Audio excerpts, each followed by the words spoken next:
Yes, friends, welcome back. Did you miss me? I missed you too. Good to see ya.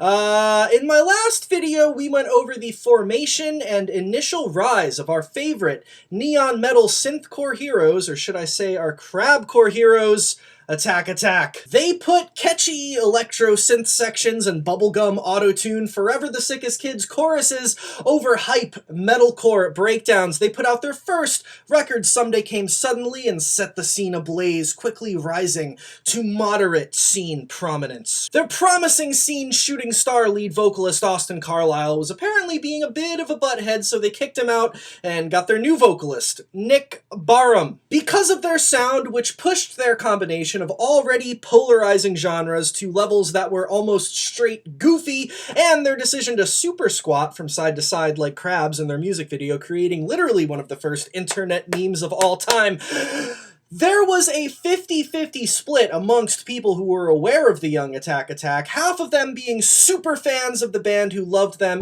Attack Attack? I'm gonna say Attack Attack was gnarly. That's it. Was Hardly? It was gnarly, man. Gnarly. Gnarly. Take it, brother. Yeah. Attack Attack, give me your words. Badass, perfect, some technical difficulties at the beginning, but they fixed that shit. They gave us an encore, it was just all badass. And the other half being people who were essentially convinced that this was the worst band they had ever heard in their lives. First thing that came up was Stick Stickly, and I gotta say, it's horrible. The screaming sucks, you know, it's techno. Like, why the would you combine techno and metal? It's stupid. Today's video is entitled The Fall of Attack Attack, and that's not meant to be a diss to the band or to their overall legacy, and ironically enough, most of this video actually chronicles the actual commercial peak of fame for the band. But this video will ultimately end up focusing on the mistakes in which the band made towards the end of their original run, and how, given, the many different challenging and difficult situations that the band were faced with, Attack Attack were a band who, at a certain point, were almost destined to implode, or fail, if you will. Hello. My name is the Cozy Representative. It's a true honor and a pleasure to have you all back with me again, and this, my friends, is the fall of Attack Attack and Rise Again. Let's go. I want to talk about Attack Attack. Okay. Attack Attack. What about it? But before we begin, friends, if you like this video, I'm not pressuring you, but I'm strongly suggesting hit that subscribe button. Why not? It doesn't cost you anything. Hit that notification bell. Stay in the loop of when I upload these videos. Why not? Why not? Just do it. Do it. Or don't. Whatever. Also, big thank you and shout out to all of my patrons. Seriously, everyone who supports me on Patreon. It's a big help. Go there if you want to support the cause of me making these videos, there's bonus content on there that I upload on a monthly basis, and there's a way to get me to do a video review of your band or whatever creative endeavor you got going on if you're interested in that kind of thing. Thank you to everybody who is subscribed, anybody who's a patron, or anybody who just watches these videos in general. I appreciate it a ton. With that, let's get back to the nitty-gritty, shall we? So, where we left off, after the band completed their run on the Vans Warped Tour in the summer of 2009, very, very hype, very, very lit, the band spent October and November of that year on their very first headlining tour. Exciting stuff. Not every band gets to the level where they can headline their own tour off of the success of their very first record as such a new band in the scene, so that in itself was a pretty big deal. It was called the Shred Till You're Dead Tour, with similarly neon and zany heavy scene core band I Set My Friends on Fire as direct support, as well as Miss May I, Our Last Night, and The Color Morale as opening acts. Crazy. In a very, very strange twist of events, like apparently literally 3 days before their headlining tour started, they amicably parted ways with their lead vocalist Nick Barham and then 16-year-old Caleb Shomo, who had been in the band basically from the start as synth player, would now take over on lead vocals. Interesting. That marks 2 lead vocal changes within the touring cycle of Attack Attack's first album. Crazy. Here's what drummer Andrew Wetzel had to say about the situation, where he's being interviewed by a man wearing the deepest V-neck t-shirt I have ever seen in my life to this day. Holy hell, what a V-neck. Most people know you guys had another lineup change, but could you explain to other people who don't know what happened? Well, I mean, the band came to kind of like a crossroads, and it was just kind of mutually decided that we were going to part ways with Nick as our vocalist and have Caleb fill the role permanently, just because that's what everybody felt was the right thing to do. Can you explain a little more in detail why you guys decided to change up the lineup? There really isn't a whole lot more to that. It was just kind of like just a feel thing, really. So Just wasn't happening. Yeah, all right. So, on the Shred Till You're Dead tour, their first headliner, as I said, as well as Caleb's first tour as vocalist, Caleb, who, like I said, was literally like 16 years old at this time, maybe just turning 17, around there. Dude was young. To be honest, he was a little rough with his vocal game as well as his frontman game during this tour. He looked a little awkward up there, and his scream was not amazing.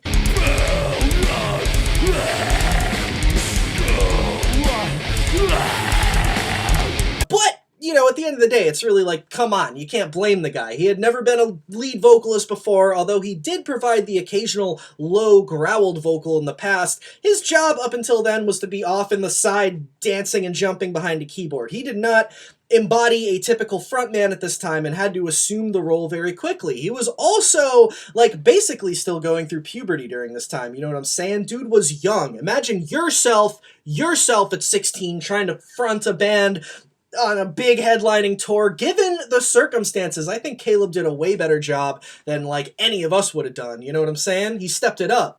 Anyways, the band kicked off the year of 2010, the dawning of a new decade, by going out on another headlining tour in March and April called the MerchNow.com presents the Artery Foundation Across the Nation Tour. Oh my god, with openers Breathe Carolina, I See Stars, Asking Alexandria, and Bury Tomorrow. What a tour package. It's weird seeing Asking Alexandria that low on a bill, you know what I'm saying? They also did some festival dates that spring, like the 2010 Never Say Never Festival, headlined by Swayze and Never Shout Never. What a 2010 bill if I've ever seen one. They then did the South by Southwest before heading out on the famed 2010 Vans Warped Tour, their second consecutive year playing Warped.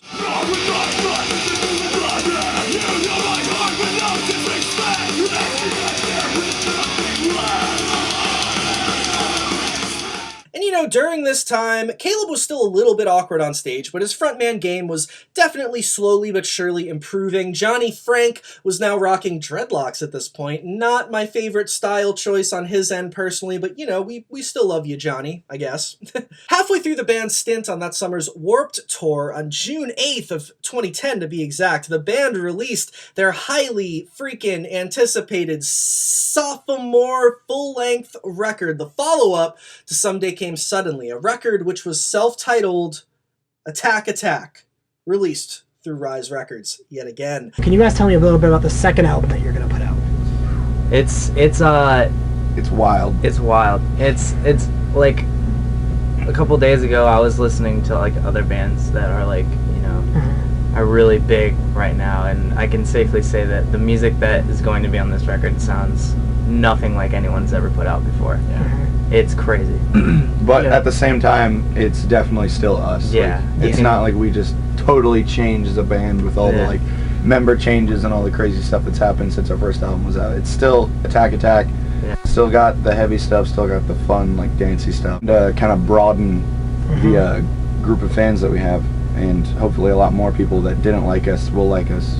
Definitely. Just because it's totally different. Do you guys have a name and a release date set for that record? Yeah, the record's called Shazam, and it comes out May 25th. The record was originally going to be called Shazam, but had to be changed due to copyright issues. Obviously, it was the first record with Caleb on vocals. It was once again produced by metalcore superstar producer Joey Sturgis, but it has been noted that Caleb Shomo had more of a close involvement with the recording process this time, as he himself was learning the ropes of production. He wanted to learn how to produce and record records. That'll be important for later. Just keep that in your head. The record, Attack Attack self-titled, peaked at number 26 on the Billboard 200 and sold approximately 15,000 copies in its first week, which are some impressive numbers for a synthy metalcore band in 2010. You know what I'm saying? CD sales going down, but Attack Attack going up. Attack Attack, where you at? It's also worth noting that at that point, Someday Came Suddenly had sold around 70,000 copies in total. So, with these impressive album sales and Attack Attack's shift to becoming a headlining act live, despite what the bad reviews the self-titled album got, and all the haters constantly running their mouths online still, you know, regardless of what those things might have had you believe, at that time, Attack Attack was numerically turning into a real success story, and we're starting to hit somewhat of a true peak in their career. In my opinion, and not everybody agrees with me on this one, I'm just going to throw a little bit of my opinion out there. Why not, right? It's my video. I can do that. Their self-titled album, to me, is 100% their best album. I do recognize that it's a tad less iconic than Someday Came Suddenly, but at the end of the day, I think Attack Attack self-titled is undoubtedly their best work by far. It's a much darker album, a heavier album, not only in the vibe of the music, but also in Caleb's vocals. His screams were a lot lower, a lot beefier and tougher sounding than Austin Carlisle's, and I think the darker vibe they had going on this record really suited them well, especially on tracks that ended up becoming big hit singles for them, like, I don't know, freaking Smokeahanas or Renob, Nevada. It's important to note, though, that despite, you know, being heavier and darker, the band's music was still very fun on this record. It wasn't almost like to a silly and goofy level like Someday Came Suddenly was. Attack Attack really stepped it up a notch and could be taken a bit more seriously on this album, but they still had their goofy, poppy catchiness intact, which is one thing I love about them. They got real low and real heavy on tracks like A for Andrew or AC 130. Two more standout tracks on the record, and two probably the darkest and heaviest and most menacing songs Attack Attack had made up until that point. It's been heavily rumored over the years that AC 130 was directed at former vocalist Austin Carlisle. AC Austin Carlisle, but if you Google AC 130, it's some kind of gun airship thing, army thing, I don't know. So it either is or isn't, hasn't been confirmed nor denied. And like I said, although they did get darker and heavier and a bit more serious with the tone of their music, they still had Johnny Franck there to provide those catchy, fun, sing-songy, trademark Attack Attack, clean vocal choruses, and his vocals, I want to say Johnny Franck sound a lot better on this album. There's no overuse of auto-tune like on the last one. His voice sounds way more natural, and the dude really did have a great voice and just sounded great on here, you know? Get sexual, New York!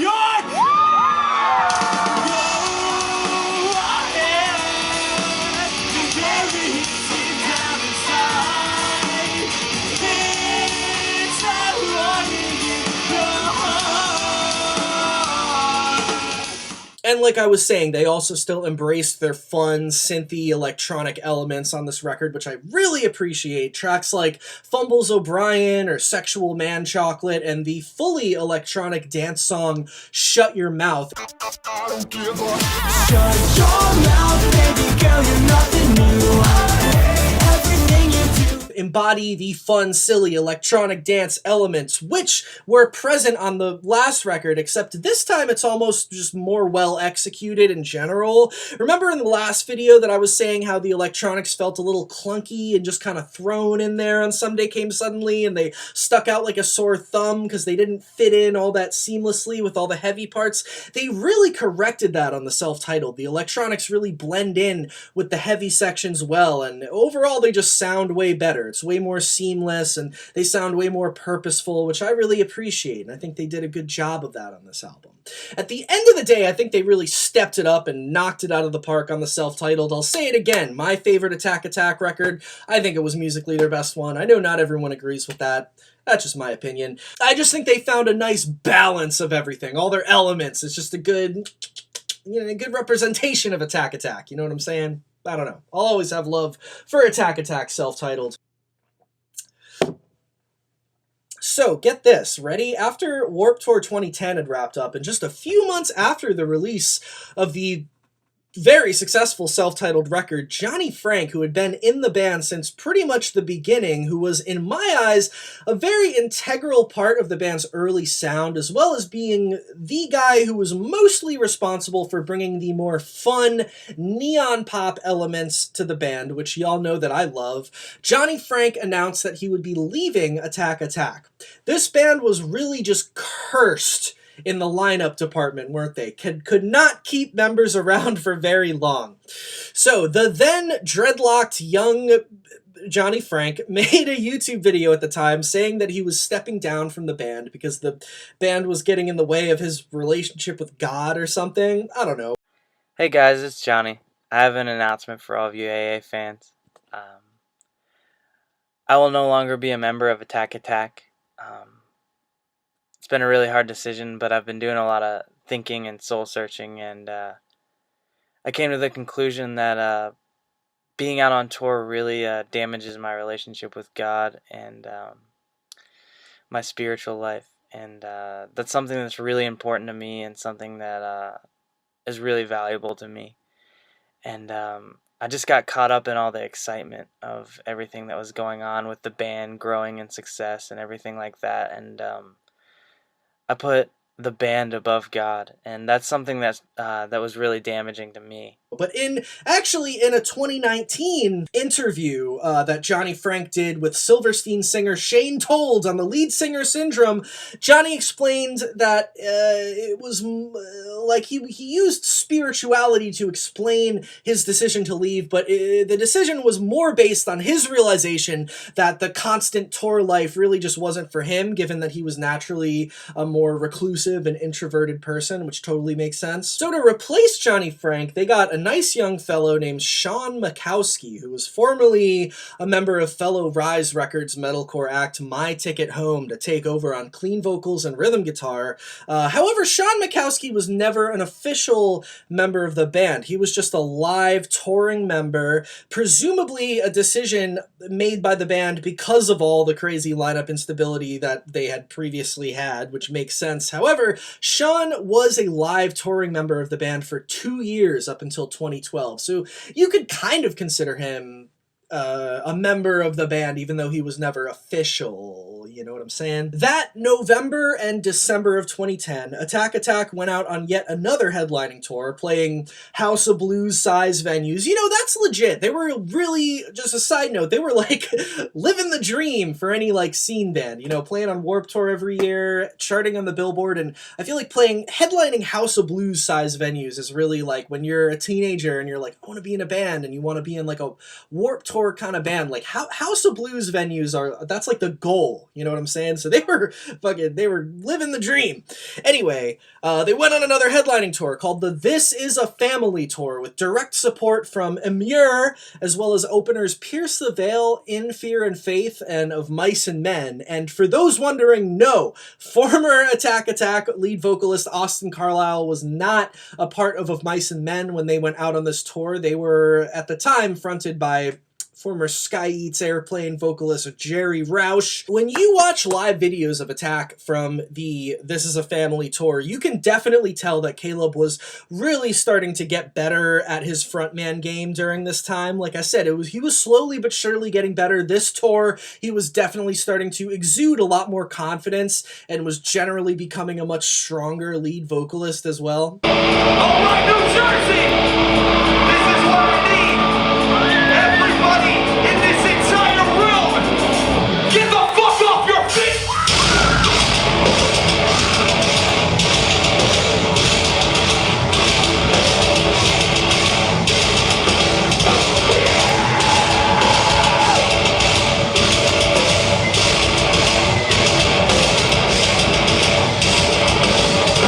Make some noise!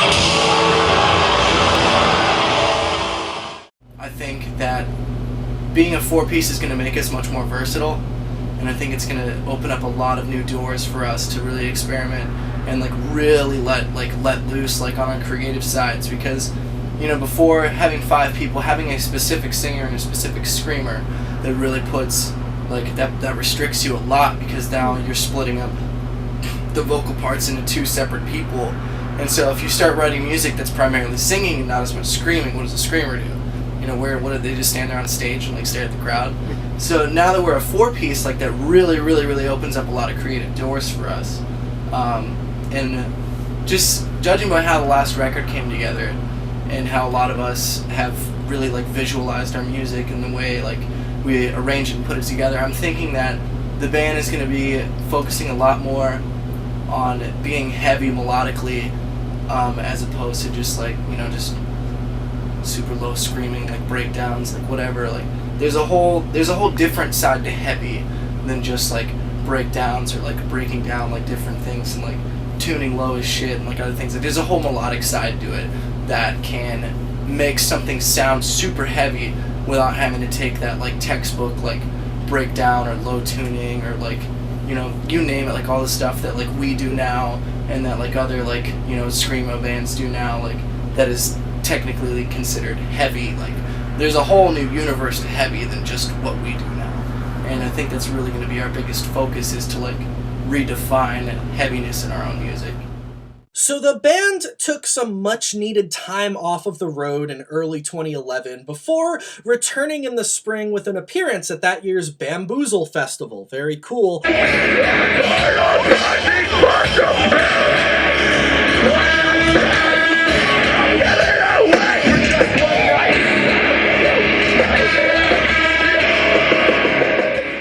Before heading straight into their third, believe it or not, their third consecutive year on the Vans Warped Tour, this time playing the entirety of the tour on the main stage, which is pretty much as big as it gets when it comes to playing Warped. Despite the amount of hate they were getting, like I said, they were climbing the ladder. They had a really great career trajectory thus far, despite all the memes and the haters.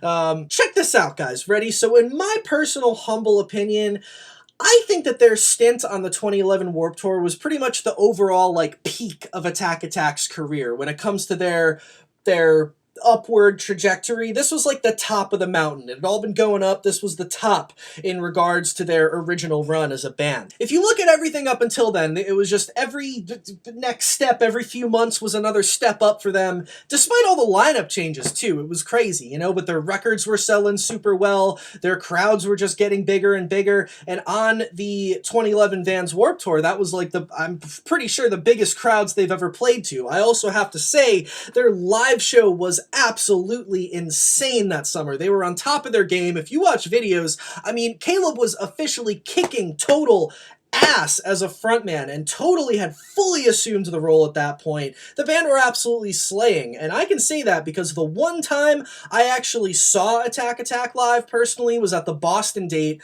of the Warped Tour in 2011, and I can assure you, my personal word, that they absolutely brought the heat. They killed it. They were hype. The crowd was gigantic, and everyone was going crazy. And honestly, there were kind of a lot less people hating on them at that point too. They were still generally kind of a punchline still, but they were becoming a lot more respected in the scene overall, which was a cool thing to watch. Front to back, left to right, every single one of you, off your feet,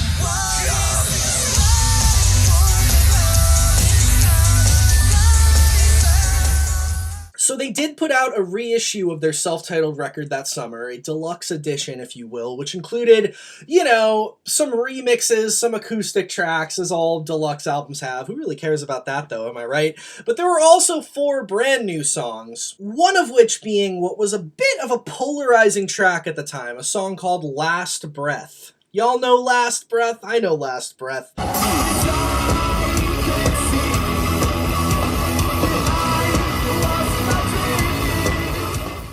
Last Breath was a little bit more straight up like mainstream rock sounding, maybe even a little bit pop rock, you could say. Active rock radio, if you will. They worked with producer John Feldman on the song. If you know anything about John Feldman, when he works with a band, he usually tends to bring out the band's more poppy, commercial aspects, for better or for worse. Personally, I love the song Last Breath. I think it's super catchy. Great song. I also thought it was a really great new direction for the band that I think suited them well and was like, kind of sounded like the logical next step for them to go musically after the vibe of the self-titled record. But as you can imagine, a lot of the band's heavier metalcore fan base weren't too keen on this track at the time because, you know, it has to be heavy. If there's any clean vocals at all, any catchiness at all, we're going to call it gay Justin Bieber music in the comments on YouTube. Sorry, I mean, that was just the way it went at the time. Not for me, but for, you know, other people. Here's what Wetzel had to say. Let's check in with Wetzel again. I like the Wetzel interviews from back then. He was a good spokesperson for the band, if you will. So you guys just released a couple new songs that are part of your re-release that are coming out. It's a little bit different sounding than the previous songs. What's the word on that? I mean, you know, we broke it down to just a 4-piece in the band now, with Caleb singing and screaming. And we went in to we actually went in just to meet John Feldman, producer, and ended up recording 2 songs with him in 2 days. And Last Breath and Criminal are the 2 that came out of that. So you've heard Last Breath so far, and clearly it's, you know, it's a little bit different. But, you know, we just wanted to keep doing what we do, and now that we have Caleb singing, his voice is a lot more kind of rock. You know what I'm saying? He just has a lot more body behind his voice, and is just, I don't know, he's got a really unique sounding singing voice. And so we wanted to try to reach out and start working with genres of music that we haven't done yet. And that's sort of what happened. So with the fans, what's the response been on the new song so far? It's actually been surprisingly awesome. As soon as the song came out, there was a lot of really hot and cold, you know, reviews. Lots of people hated it, and then there were a lot of people that just loved it instantly.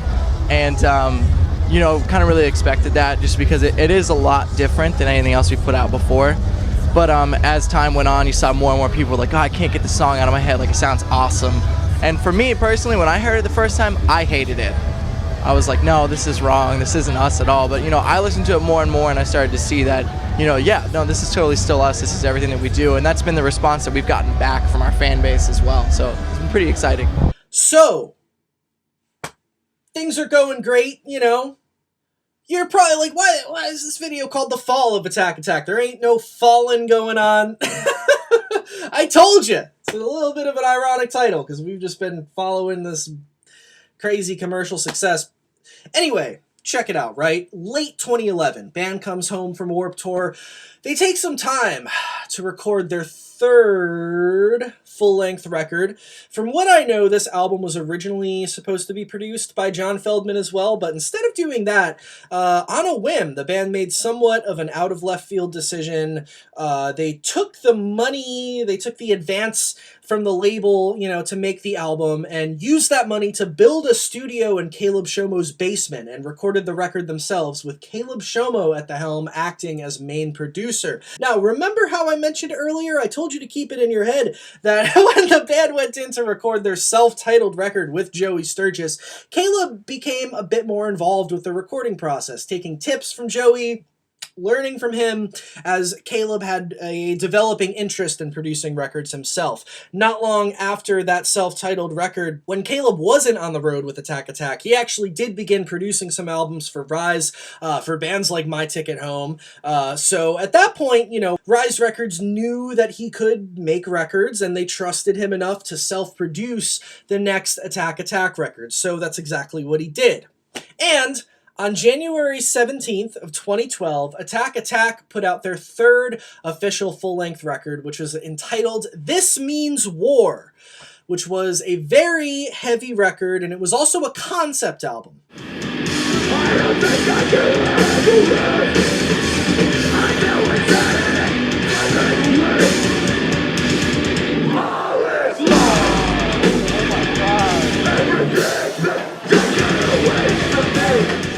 I mean, the response has been absolutely massive, like way beyond what we thought we were going to get. I mean, we topped that at 11 on the top 200, which is huge, especially because with this record, we just kind of rolled the dice, and we took our recording advance and built a studio in his basement, and then disappeared. The 4 of us just went down there together, no producer, nobody else, and just wrote this record. Just so you could come up with, basically. Yeah, and that was just sort of, you know, that was the result of us just disappearing into a basement for a while, so it was pretty awesome. And so This Means War is a concept album about essentially the, well, participation in war and the emotions that occur as a result. you've said in the past that the music you guys write derives from experiences in other bands' music. What would you say influenced this album in particular? This album was definitely influenced by, I mean, I'd say the last, like, from when we started the band till we started that record. But a lot of it had to do lyrically with just things that have gone on in my life. It's very dark, like it's an incredibly dark record, but at the end of it, I definitely want people to know that it's a record of hope because, you know, like, I strongly believe that any person has the power to change the world. You know, anything's possible, basically. And, like, you know, people have told us, you know, so many times how little we're gonna do and how we're not gonna succeed and we're not gonna make it. And, like, you know, whatever you consider success, like, we're just having a good time. We're loving what we're doing. So if me, the cozy representative, if I was Attack Attack's publicist during the promotion cycle of this album, I definitely would have told the public with confidence that This Means War is Attack Attack's most mature effort to date. Unlike past Attack Attack releases, This Means War is a very serious record. This record is very dark. And I kind of, you know, I said that, I know, the self-titled record too is also a little bit more serious and a little dark, but the main difference here on This Means War is that there is, for the first time in an Attack Attack release, there is no sense of humor on this album.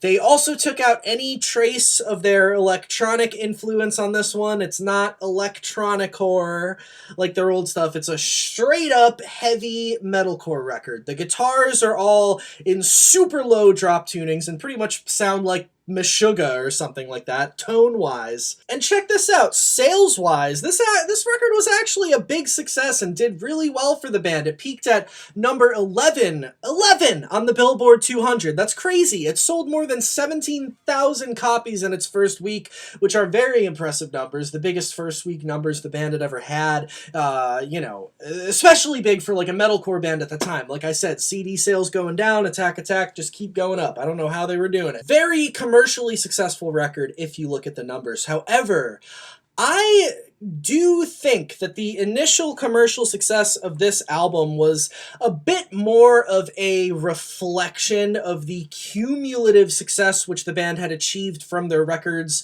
and their trajectory prior to this one, which led up to their ultimate career peak, in my opinion, like I was saying on the Warped Tour 2011, as opposed to a reflection of the songs on This Means War. Do you know what I mean? Because here's the thing, guys. This Means War, it's not a bad record by any means. I've talked to a lot of people, you know, in preparation for this video who say that This Means War is their favorite record to them. A lot of people think it's their best one, and I get that. If you're like a straight-up metalcore fan, this is definitely the Attack Attack record for you. If you're more into just straight-up heavy shit, it's a really solid, well-done, straight-up metalcore record. It was almost a reinvention or a renewing of the Attack Attack sound in general, if you will, leaning way more into the serious metalcore side of things, like a rebirth, you know? A lot of you might think I'm crazy for saying this, and this is just my opinion, but this is by far my least favorite Attack Attack record.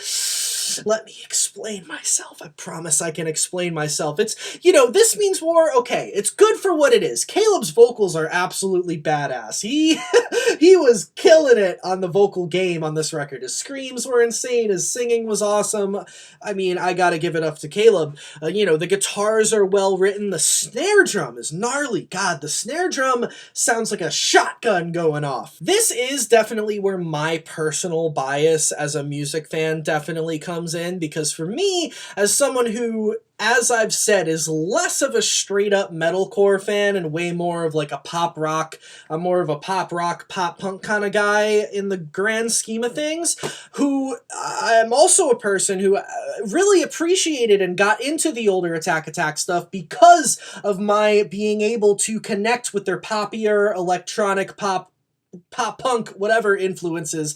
This really just isn't the record for me. It's like actually a little too serious and heavy for me. I don't know, maybe some other people feel that way too. Pop fans, come out of the woodwork. I'm here with you. But taking my personal bias being more of a pop fan out of the equation, I think this album actually does, in the grand scheme of things, suffer a lot from Attack Attack taking out their fun elements, their poppy elements, and more of the personality that they used to have is kind of gone. To me, you know, although there's plenty of very cool moments throughout the record, all of these songs just kind of blend together for me. It's a struggle trying to listen to the whole thing all the way through. There's really not a lot of like sonic depth or many other layers besides just the same kind of down-tuned riffs coming at you and tough guys screaming throughout the whole thing. It's just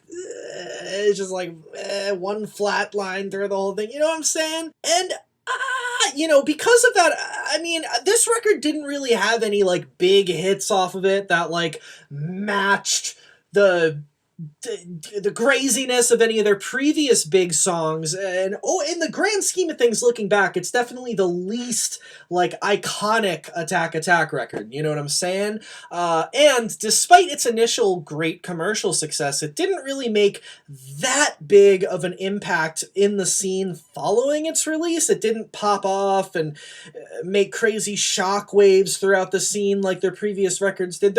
Both of their previous albums were both like cultural moments within the Warped Tour world when each of them came out. This one really wasn't, you know?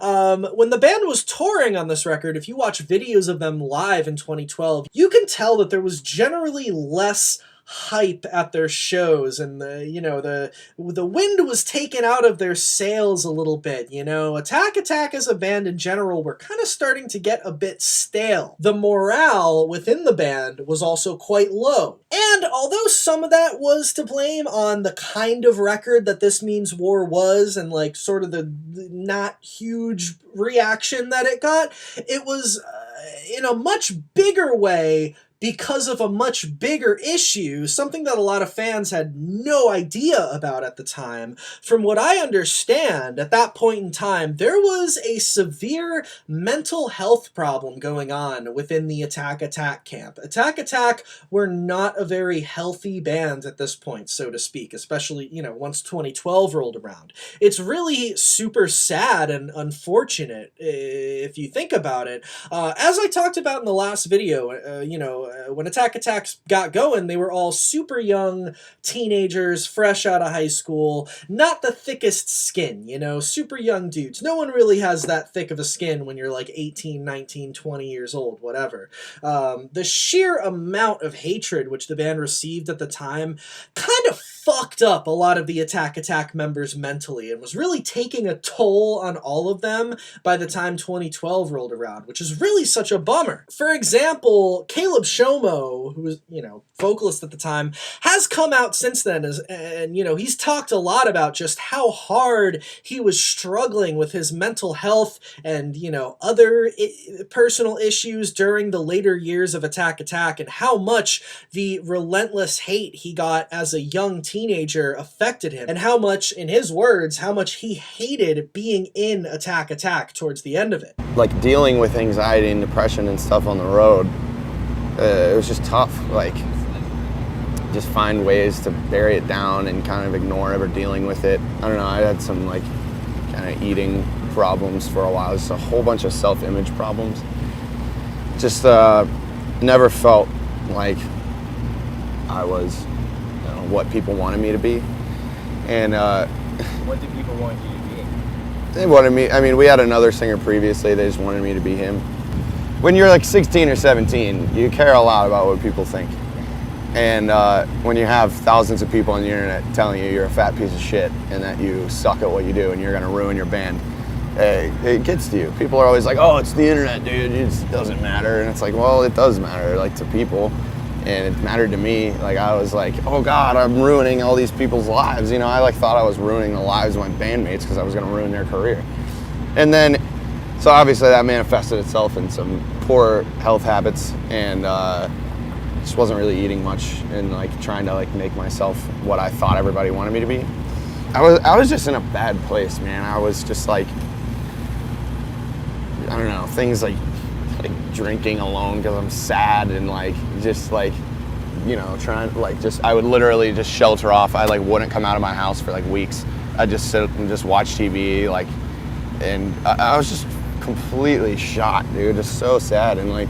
And in December of 2012, Caleb announced that he had left Attack Attack. Longtime bassist John Holgado also left the band during this time, and going back to the apparent, mental health issues which were running rampant in the Attack Attack camp at the time, he released a really long, really confusing, and like genuinely kind of concerning statement regarding his departure at the time.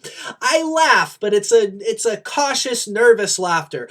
I'll read you some of that statement that he made now. I today am admitting that I am, was, were, have been, am clinically depressed. Why such a confusing statement? Because my book doesn't end at the first chapter.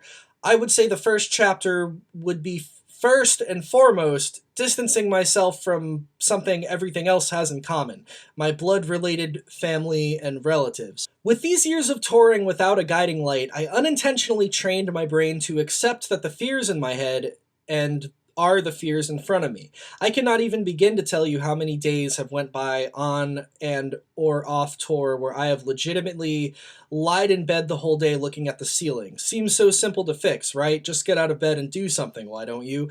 Well, that's where my family, again, is relevant to the situation. I tell you, I absolutely did not listen to anyone or anything, and excuses became my most comfortable flaw. It literally took me taking a chance at raising an 8-week-old pup on my own. My God, the first 3 days were hell. Over and over, my anxiety and depression triggered my brain that this is a useless act of selfishness. The dog would never seem to listen. My impatience was already over my head. I did not have a positive chance in even thinking I could make a change for the better. It suddenly clicked in my head. I simply never listened. That moment was the first step in changing my life, and what felt so good about it was unselfishly, it was for myself. Ease was off my shoulders, but a boulder still remained, and it gets more embarrassing. For months now, I've thought that I was homosexual. This is where my oh-so-creative conscience was capable of making me fear what I feared. I am in no way saying that being homosexual is a bad thing, but to me, it felt like such an unaccepted way of life by my peers. Oh, it killed me until this day that every moment I wake up, someone would publicly acclaim it, and I really don't know. This is, in the meantime, in my conscience of me looking at the ceiling. This is real stuff. I wouldn't have announced this if I didn't intend on bettering myself or having the smallest chance of helping one of you. Since you kept reading and by now have your attention, I feel comfortable to tell you guys this. Stop cursing. Think about it. As simple as saying fuck that band will skew the relevance instead of saying I really don't like them. Or if you say dude, that's gay, you could just not say gay at all and grow up and say something much more positive. The list goes on and on. Also, please surround yourself with what your heart feels right. If you can't sleep at night, it goes on like that. It's really long, and that's actually some real stuff, some good stuff that he's saying, but it comes, I'm like, what is going on in this dude's mind right now? What does this have to do? What is he talking about? Okay, I guess he's leaving it. He doesn't talk much about leaving Attack Attack. I don't know. You can see what I mean by it's like kind of concerning, right? If anything, look this up and read the whole thing yourself, because it's hard to just look at how it ends. Whether it's friends, items, imaginary people, and I really mean that. I'm not smiling after that last point. You are what you think. All good things come to an end, and now I can finally breathe. End of chapter 1. You are what you think, you are what you think, you are what you think, you are what you think. Also, I'm not homosexual. The statement that he made also led to undoubtedly one of my favorite headlines of all time from punknews.org. John Holgado quits Attack Attack, denies being gay. There you have it. And yep, that was pretty much the end of Attack Attack as we knew it. The two remaining members at the time, the two Andrews, tried to keep the band going for a little bit with a new lineup, including new vocalist Phil Droyer, who was the vocalist of the band I Am Abomination, I guess, before trying to join Attack Attack. They did put out one song with this new lineup, which was called No Defeat. From what I remember, this song definitely got a lot of hate at the time. Anything Attack Attack did got a lot of hate at the time, but looking back now, this song, No Defeat, was kind of a little bit ahead of its time, you know what I'm saying? Wasn't really that bad.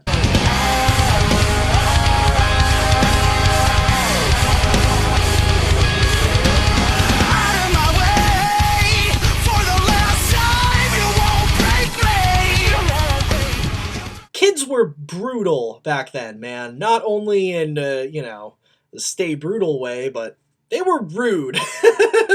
I'm just gonna say it. The fans of these metalcore bands were mean at the time. They were not nice. They did not like change. The band, funny enough, they booked a tour with this new lineup for the spring of 2013, which was called the Back in Action Tour. But right before the tour started, for whatever reason, they changed their minds on this whole trying to restart Attack Attack thing, decided to end the band, and still went out on the tour, but renamed it the Fuck It, We're Done tour. And this ended up being the final farewell tour for Attack Attack in their original run. Pretty interesting. This final lineup of Attack Attack with Phil Droyer on vocals and the two Andrews, they tried to start over as a new band under the band name Native, but that was super short-lived and only lasted less than a year, and it ended with an apparent falling out stemmed by apparently a physical altercation between the two Andrews. Oh no. And that was it.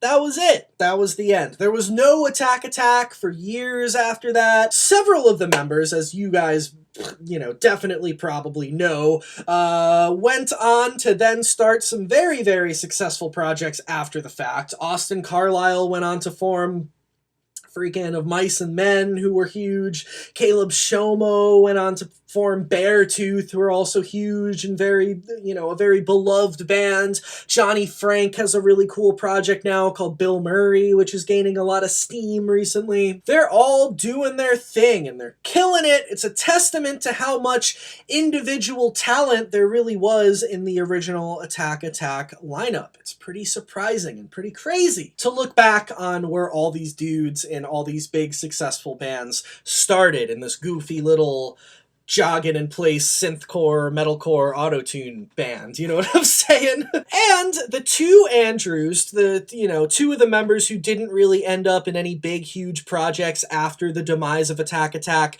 have apparently settled their personal differences, and as of 2020, have brought back Attack Attack with yet another new lineup and have released some honestly pretty cool new tracks in the past year, which overall, to me, kind of sound like an evolved version of the self-titled Attack Attack album sound, in my opinion. I can't lie, I'm personally just not all that crazy about the new Attack Attack material, but honestly guys, it's just freaking cool. I think to see the two Andrews back to making waves in the scene and back doing their thing, and the Attack Attack name is back. As an old school Attack Attack fan, I missed Wetzel and I missed Whiting. I missed their presence in the scene, so say what you will about the reformed Attack Attack. I know a lot of people are calling it a cash grab or this and that. Whatever. Shut your mouths.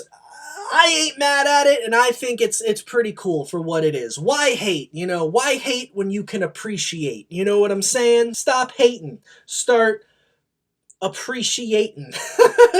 That's the message. That's the message from this video. And that, my friends, pretty much sums up the freaking Attack Attack story. The rise, the fall, and in a lot of ways, the rise again. This has been your man, the Cozy Representative. Thank you for watching another video of mine. Hit that freaking subscribe button, hit the, all the notification stuff and whatever, and I will see you right back here next time on this YouTube channel. Thank you all very much. I love you. Have a good night. Peace.